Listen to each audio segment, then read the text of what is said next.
Welcome to the Digital Marketing Insights podcast, brought to you by Brightside Digital.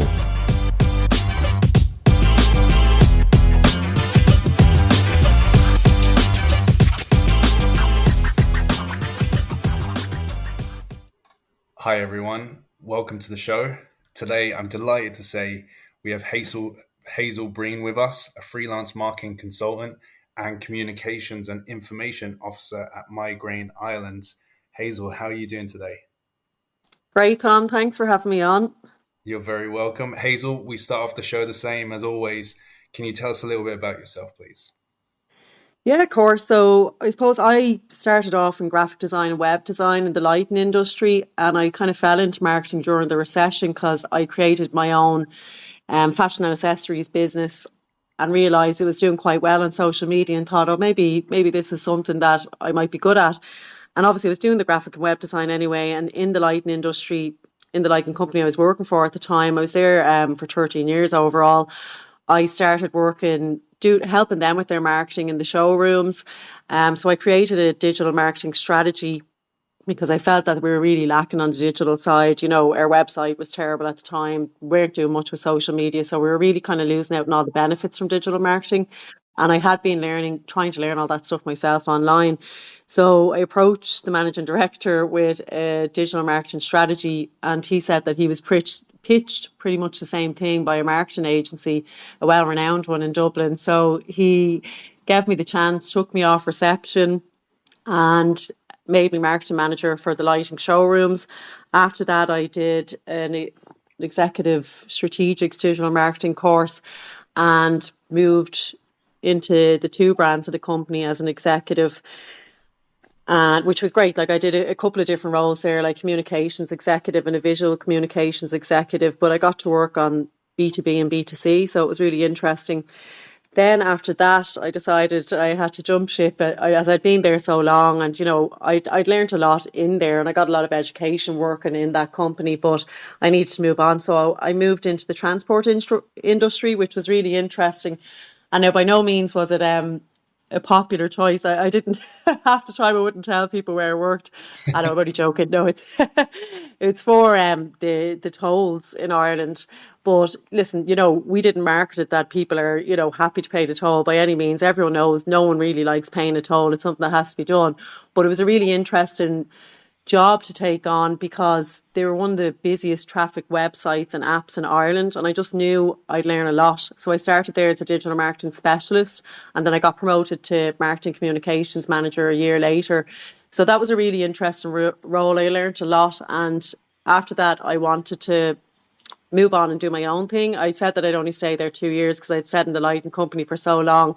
And once I got my mortgage, I wanted to create my own agency, which I started up Addicted to Marketing IRL last year. And I also got a part-time job while I'm creating that and building the business in Migraine Ireland. But to be honest, I actually love working in Migraine Ireland. I'm only working there part-time and then doing 2 days working for myself. So that's pretty much me up to date. Yeah, that's brilliant. And obviously you have loads of different aspects of digital in your past, but what would you see as your main strength in digital at the moment?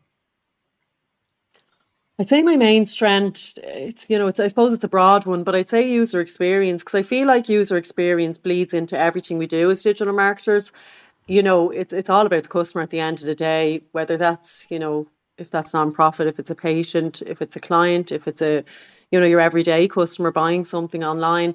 It's just, it all comes down to creating, for example, you know, a really strategic, comprehensive strategy that helps improve the customer experience. It could be concise communication, snappy, engaging content that just gives them what they want, what they need to see, when they need to see it, great advertising, asset design, you know, to win a proposal. I think it all comes down to user experience.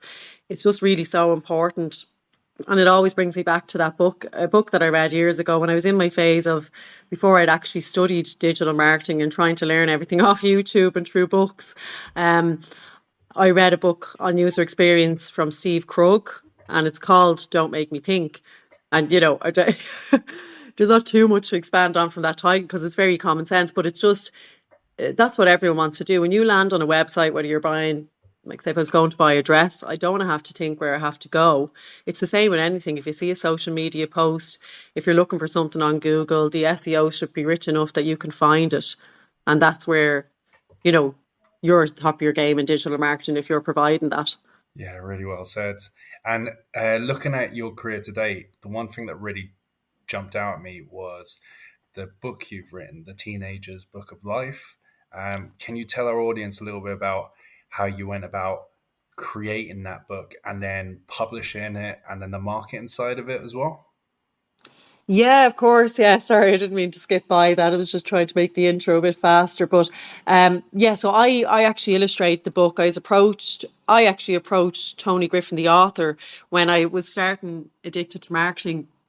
He just came up on my Instagram as a suggested follow, but he used to always come in and do workshops. And he's a great speaker, a great communicator, because he had a charity called SOAR Foundation, which was for teenagers. But he just get asked by a lot of corporates to come in and speak. So I met him through the lighting company that I work for, Robus, and I was just fascinated by him. I was like, geez, it'd be great to work with him. He's just so positive, so, so inspiring, really. And I seen that I went onto his page on Instagram to see, just to see what he was up to, and went to click onto his website and seen that it was under construction. So I took advantage of that opportunity and just reached out to him and said, I don't know whether you're in the process of a website build, but if you need someone to help build your website, I'd be happy to chat to you. So we met up and he's like, oh, I do remember your face. And we actually wrote a website, tonygriffin.ie, built a website for his writing, because that's what he wanted to get back into. He stepped down as CEO from the Teenagers charity to write, and he told me that he was thinking about writing a book, and I was like, oh, that sounds really interesting. And then he came to me one day and said, Hazel, I'm going to write a book for teenagers that is modern and is in the day and age that they're living in. So he asked me would I illustrate the book. And even though art has always been my first love, I drew since I was able to pick up a pencil as a kid. I went to do art in college, costume design, before I got into digital marketing or graphics. So when he'd asked me that, I was like, I was like delighted. It was during COVID, it was during lockdowns. It was really something great to sink my teeth into and distract from everything that was going on in the world. So I was very lucky in that sense. But I hadn't drawn like that in a long time, so it was probably the hardest thing I ever did. But there were so many illustrations, and I said I have to get these right, because at the end of the day, this is going to be trying to change teenagers' lives. So I can't do anything but my best here. So it was a really great project to work on. And, as we worked on it together, right down to wearing masks in a living room, trying to piece the book and the illustrations and the quotes together, because there's exercises, illustrations, quotes. There's so much. It's a very interactive book and a dynamic book. And then we sent it off to print. This was all through COVID, the first year of COVID. And then he asked me to help with the digital marketing, because there actually wasn't anyone doing digital marketing in Ireland. We couldn't find a PR agency that was doing it for book publishing, which, I suppose is kind of strange. But we said, well, listen, let's build a great digital marketing strategy ourselves, leave no stone unturned. And within the first 10 months, actually, it became a bestseller in Ireland, which we were absolutely delighted with. And the feedback we got is absolutely amazing. So it's just been a lovely project to work on, and we're still working on it. I'm sure loads of people listening, you've piqued their interest in hearing that there's not many digital marketing book publishers in Ireland. So just in that gap there from, first of all, I suppose, how did both of you go about getting the book published? And the second part is, what were the foundations you put in place? Because technically, starting a book and advertising a book is quite different to a business that sells something or a website or something like that. So it's interesting to hear the digital marketing strategy from that side. Oh, yeah. And like that, I suppose when something's already established, yourself, it's a bit easier. You have that kind of brand trust. You have that retention as well to kick off with. But I love taking something from scratch when, and trying to get it off the ground. Like, that's probably my favorite thing to do. So I suppose we started with, we didn't, as I must mention as well, like it was a shoestring budget that we had. We didn't really have a marketing budget. At times we had, a few quid to put here and there for some ads, but it was really low. So most of that was organic. So we really had to kind of pull out all the strings. So we built, a really comprehensive digital strategy. I ran it by Tony. Obviously, we worked through it together. Agreed that because Tony's such a great communicator, because he's had a fascinating lifestyle himself. He had a book before called Screaming at the Sky because he cycled across Canada to raise money for cancer. He used to be an ex-Irish hurler. So, he's a lot to talk about. He's known in the sports, I suppose, industry in Ireland, anyway, Yeah. and through a lot of other corporates and through schools. So we said we have to get this out to press. We have to get on Irish TV. We have to get on the best radio stations. We have to get in the best Irish publications for wide reach. I explained to Tony, I know you probably don't understand it yet. Like a lot of businesses, they don't understand. You know yourself, you have to really try and explain to someone the benefits of what they're going to see down the line. I said, all the branding has to be consistent. The social media has to be consistent. It has to look like the book has jumped off the page into the social media. We have to keep those people engaged because those people, especially with a book like that, people with teenagers, grandparents with teenagers in their lives, myself with teenagers in my life as nieces and nephews, that's word of mouth and that's the best form of advertising. So the website had to be crisp clear. We wanted to also, we did evolve the website after a year. So we built a really nice, dynamic, colourful website that was engaging to the decision maker and the teenager, because more than likely a teenager might be not spending their few quid on buying this book, but it might be their mum, dad, auntie, uncle or grandparent. Then made sure the SEO was really rich because it was such a niche thing in Ireland. We did a lot of research on books for teenagers and there was nothing like this book. It really is one of a kind. I can put my hands on my heart. The writing in it is unbelievable. Tony just knows, and a lot of feedback that we got from teenagers is that Tony knows how to speak to us. We thought it'd be the same crap that you learn in school, things like that. It's really modern, but those things were so powerful for testimonials and to promote the book as well. So we tried to get as many teenage testimonials, parent testimonials, teachers and carers of teenagers testimonials, and we used that for social media content as well. We did, competitions, made up a little Christmas campaign that, there was the Teenager's Book of Life, the actual book with a Santa hat on, was running around trying to get under everyone's Christmas tree. Everyone likes a funny campaign. So there was just a lot put into it digitally, and then a lot of PR that we did. We had someone helping us with the PR, distributing the press to his contacts. Tony got on Irish TV, Ireland AM. He got on to the Jen Zamparelli show a couple of times, Ray Darcy show, got in loads of publications. I sent, while that was going on, trying to get into the public, I'd send them out to a lot of local newspapers just to gain more coverage. So there was a big mixed bag. And then a big piece of it as well to help us be able to do that was creating funding proposals to send to people so that we might be able to, buy more books or spend a bit of advertising coming up to Christmas on the book. Yeah. So that's where asset design, I think asset design is the next big thing. Not that it hasn't always been there, but if you're showing everyone is used to seeing really cool things these days, and everyone's used to seeing so much content flooded at them. You have to stand out. If you're pitching something to someone, whether it's a PDF proposal or it's a presentation slides, it has to look great. It has to be designed very well. It has to be very concise. The layout has to be amazing. So all those things make it, again, the user experience, that person reading that, want to read it pre-meeting, scan through it, be able to scan through it and be able to go, right, I see what they're talking about. Yes, So all those things combined just made a great recipe for success, I suppose. And Tony actually talking about the book, being the voice behind the book. Really helped everything. Yeah. And it's just a really interesting campaign. And anyone listening, I definitely suggest checking the book out and the campaign behind it.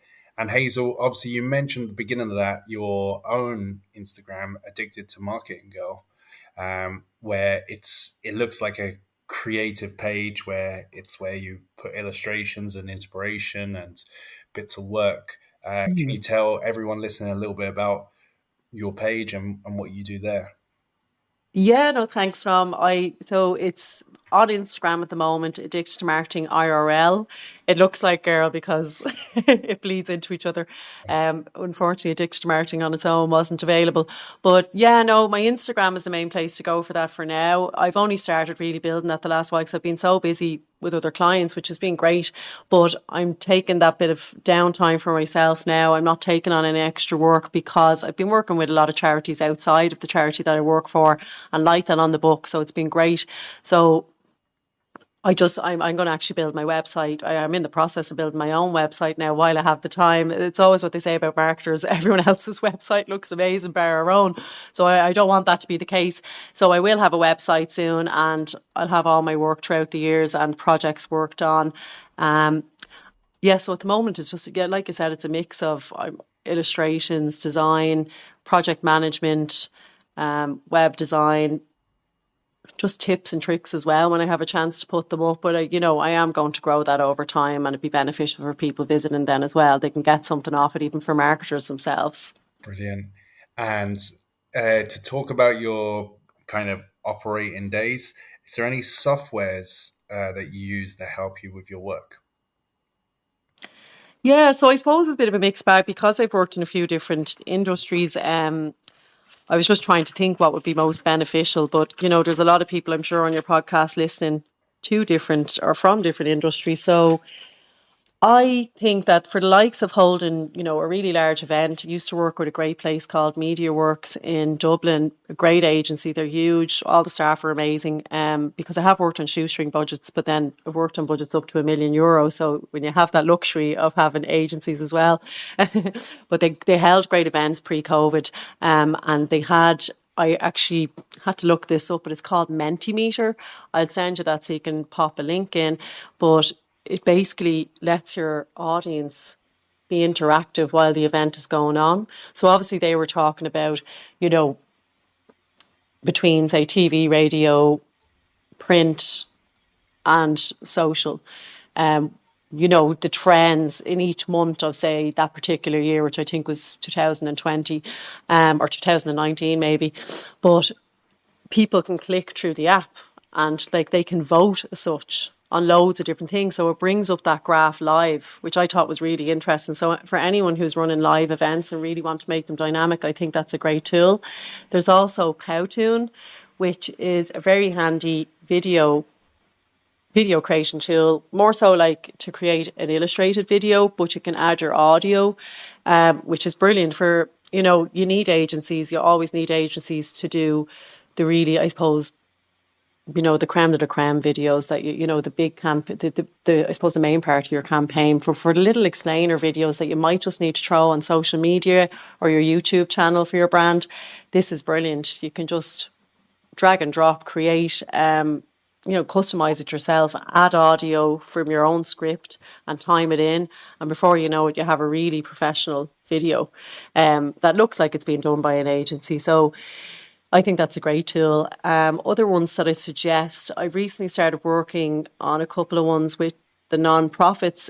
Enthuse is new enough, but they're working with a lot of non-profits. They've actually just signed up Helen Back and in Ireland, but they're brilliant for fundraising and donations and events for charities. So I definitely suggest for people to go on and look at them because we found them it's just a seamless experience. Like it really is. The staff are amazing. Another one for charities or other businesses. We've recently actually in Migraine Ireland, we've signed up, bought a platform as such for patients with migraine in Ireland because there's over 600,000 people with migraine in Ireland, to have their own private platform where they can post, comment, talk about migraine, but where we can give them the most up-to-date information. So it's like their own social media platform, but private and secure. And that's called Mighty Networks. And with Mighty Networks, it allows you, like say if you're even in the trade industry or you wanted all your customers to chat together, you can set them up on this and allow them to go in. It's like a forum in a sense, but a more segmented forum to your industry or your brand. So I think that's really interesting as well. Other than that, like majority of the time, I do use a lot of Adobe because a lot of graphic design comes from that, like Photoshop, Illustrator, InDesign, and After Effects for video. And then Canva for social media. I just think that's really handy and great to use. So the other ones above would probably be the newest ones that I'd suggest to people to look at if it, if it makes sense for them to. Yeah, and some of those suggestions are brilliant. And away from Thanks. your current line of work, is there anything you're looking to upskill into, and why? Yeah, I suppose like, there's always so many things to learn really, and digital marketing never stops. But my main thing, like I'd always worked in communications and content creation, but I really wanted to, I suppose become an expert in a way in the PR side of things because I found that really interesting. So since I started in Migraine Ireland, I have been trying to learn everything about PR because I'm trying to get them as much coverage as possible. Obviously, with the Teenagers Book of Life, I wanted to get that as Teenage Book of Life, should I say? I wanted to get as much coverage for that as well. So that became my biggest interest as well in the last year. So I feel like I kind of have a good grasp of that now, and I'm really enjoying just, yeah, I suppose like gaining contacts in PR and coming up with, like learning that the title, it's all in the title really, too. Like again, it's like that title in a social media post or title anywhere. That's what hooks someone to want to share your press release. So that's what I'd be focusing on for the next while. But I do have some nice projects coming up that I'm excited to work on. I'm just giving myself till the end of August to build my own website. And I have a bit of art that I've been doing off the back of the Teenagers Book of Life because it brought me back to my childhood and I've just been enjoying doing art. So I'm going to set up a little shop for myself there as well. So that's my main kind of thing. This project that I'll be working on, it'd be a very big website build.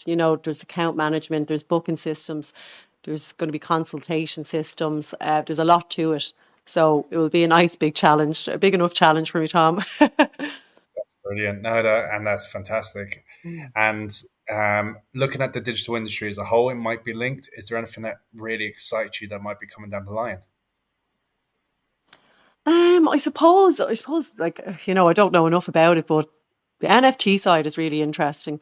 Um, I don't know whether, I don't know if you've been looking into that too much or like, I know we're all just hearing NFT digital and, they're crying out for graphics because people are buying NFTs like they're going out of fashion, even though it's only new. But it is really interesting to see what direction that's going to go in. Because like AI, everyone was like, that's not going to happen or, like, what are they going to use it for? But now we're starting to see what they can use it for, you know. Yeah. And then with NFTs, I think it was Gary V.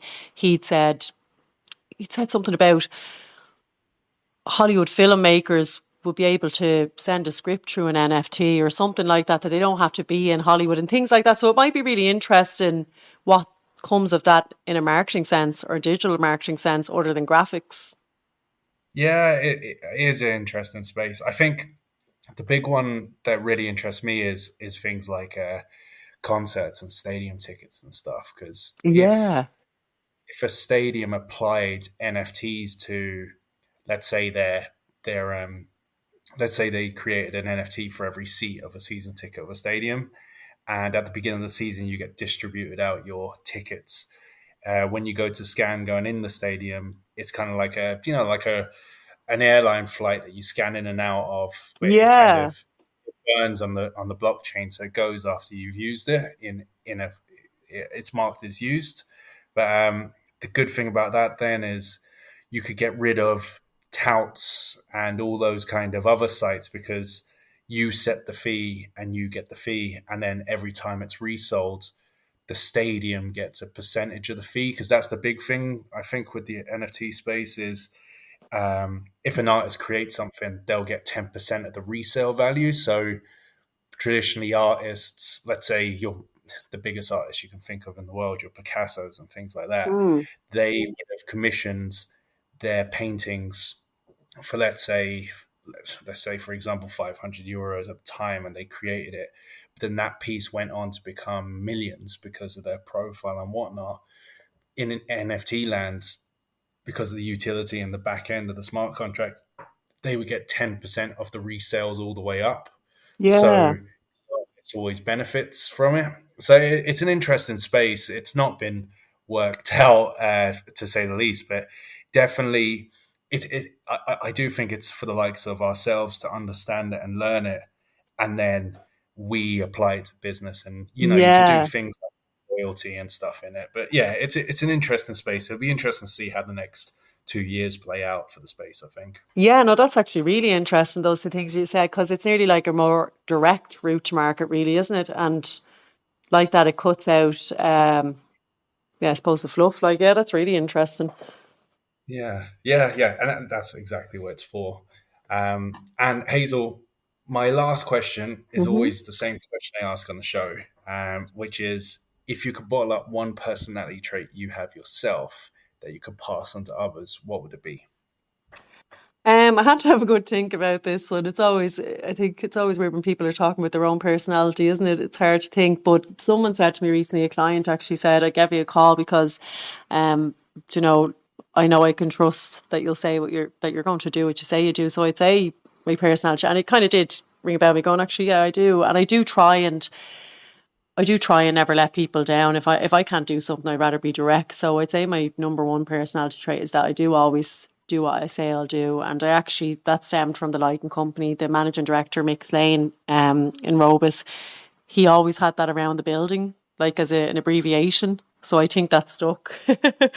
But I suppose Brilliant. that is my best one because I don't let people down, or I like to meet a deadline. That's brilliant. That's a brilliant way to end the show. Hazel, thank you so much for being interviewed. Oh, thanks so I much, hope Tom. everyone listening loves what you had to say. And no, I really appreciate it. And if anyone's listening, check out Hazel's Instagram, check out her site. She's a brilliant freelance marketer. Thanks very much, Tom, and I really appreciate you having me on.